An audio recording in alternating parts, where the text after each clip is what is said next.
নমস্কার। ঠাকুরমা স্বামীজি গুরুদেবের শ্রীচরণে প্রণাম জানাই।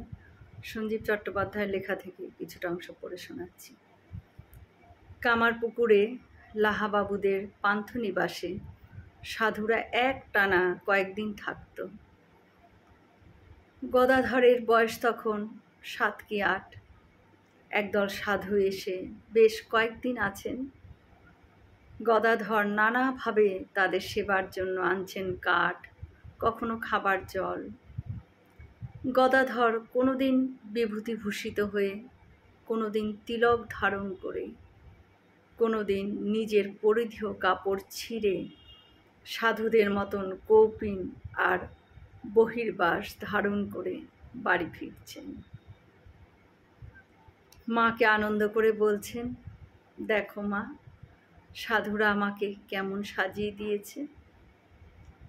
প্রায় এই ব্যাপার ঘটতে দেখে মা চন্দ্রামণি দেবী খুব ভয় পেতেন। একদিন কাঁদতে কাঁদতে বলছেন, সাধুরা যদি একদিন তোকে নিয়ে চলে যায় বাবা। গদাধর বলছেন, মা গো, আমি সাধুদের কাছে আর যাব না মা। তিনি সন্ন্যাসীর সাজে সাজলেন, কিন্তু সন্ন্যাস নিয়ে গৃহত্যাগ করা হলো না। কারণ মায়ের চোখে জল ঝরিয়ে বৈরাগ্যের আনন্দ পেতে চান না তিনি। ঠাকুর বলছেন, আমি মায়ের কোলে বসে ব্রহ্ম লাভ করব, নির্বিকল্প সমাধি। ভগবান কি কেবল সন্ন্যাসীর? গৃহীরা শোনো, পান খাওয়া, মাছ খাওয়া, তামাক খাওয়া, তেল মাখা, এসব তাতে দোষ নাই। এসব শুধু ত্যাগ করলে কি হবে? কামিনী কাঞ্চন ত্যাগই আসল দরকার। সেই ত্যাগই ত্যাগ। মাঝে মাঝে নির্জনে যাও, সাধন ভজন করো, ভক্তি আসুক।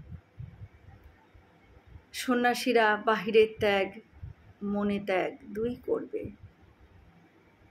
ঈশ্বর লাভের পর চতুর্দোলায় চাপলে হবে না। লোক শিক্ষার জন্য নেমে আসতে হবে জনজীবনে।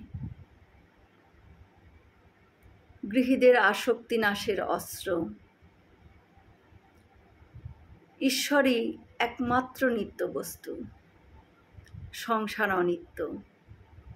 আজ যা আছে কাল তা আর থাকবে না। বুদ্ধদেবের কাছ থেকে নিলেন মৃত্যু স্মরণ হওয়া। রোজ সকালে উঠে একবার ভেবে নেবে, এই পৃথিবীতে আজই আমার শেষ দিন নয় তো? তাহলে অহংকারের টঙ্কার মৃদু হয়ে আসবে, বিষয়ের মুঠি আলগা হয়ে আসবে। মহাপ্রভুর কাছ থেকে প্রেম নিলেন নামে রুচি, জীবে দয়া। মোহাম্মদের কাছে নিলেন অর্গানাইজেশন। খ্রিস্টের কাছ থেকে নিলেন সাফারিং। সমস্ত মতের সাধনা যাকে করতে হবে, তিনি কি করে একটি সাধন ধারার কট্টর সন্ন্যাসী হবেন? জয় শ্রী রামকৃষ্ণ।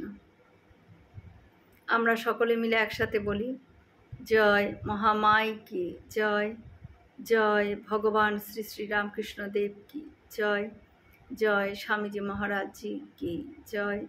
হয়তো অনেক ভুল ত্রুটি হয়ে গেল, ঠাকুর যেন আমায় ক্ষমা করে দেন। সকলে সুস্থ থাকবেন, আনন্দ থাকবেন।